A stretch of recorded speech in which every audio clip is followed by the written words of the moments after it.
na po ang dapat kong gawin sa gitna ng kawalang pag-asa. Sa gabing ako'y lumuluhod at sumisigaw sa madilim na landas na kahit isang hakbang ay walang matanaw. Dumating ang pagdurusang hindi ko maunawaan, noong inakala kong ito na talaga ang katapusan. Higit pa sa aking limitadong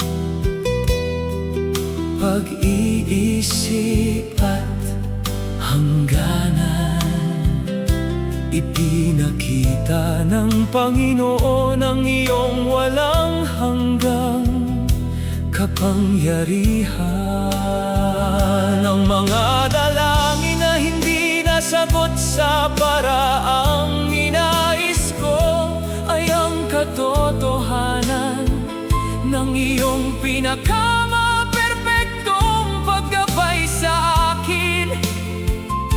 Isang landas na tanging ang Diyos lamang ang makakapagplano.